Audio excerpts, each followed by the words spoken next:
আচ্ছা, সত্যি করে একটা কথা বলো তো, তোমার জীবনটা কি এরকম ছিল? তুমি আজ এরকম হয়ে আছো, ভাবতেছো সবকিছু শেষ হয়ে গেছে। আসলে কিছুই শেষ হয়নি। আসলে চিন্তা ভাবনা তোমার অনেক দুর্বল। তুমি নিজের চিন্তাকে এমন ভাবে করছো যে তুমি চাইলেও তুমি পারতেছো না কিছু ভালো কিছু করতে। অনেক হয়েছে বন্ধু, এখন এগুলা বাদ দিয়ে নতুন করে শুরু করো।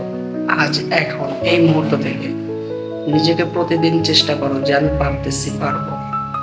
তুমি কেমন ছিলে আর কেমন হয়ে গেলে? তুমি কেন এত সময় নষ্ট করো? পৃথিবীর সবচেয়ে শক্তিশালী সম্পদ সেটা হচ্ছে সময়, যেটা একবার চলে গেলে আর দ্বিতীয়বার ফিরে আসে না। সেটা আমি নিজেকে দিয়ে এক্সপিরিয়েন্স করি। আমার জীবনে অনেক কষ্ট গেছে, অনেক অবহেলা গেছে। একটা সময় গেছে যে কি করব, ভালো লাগে না, এত সময় নষ্ট করে ফেলছি, আমার দ্বারা হবে না, আমি পারবো না। হিন্দিতে একটা কথা আছে, আজ করো যে কাল করো, কাল করো যে আজ করো। মানে তুমি যেটা কালকে কিংবা পরশু করার চিন্তা আছে, সেটা তুমি এখন করতে পারো।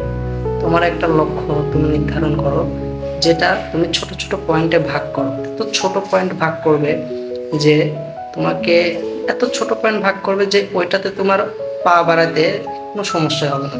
যেরকম তুমি এই ভিডিওটা যে দেখতেছো, মনে করো তোমার পানি খাইতে মন চাইলো, তুমি চাইলেই কিন্তু পানিটা খেতে চাচ্ছ, এটা কিন্তু একটা ছোট কাজ।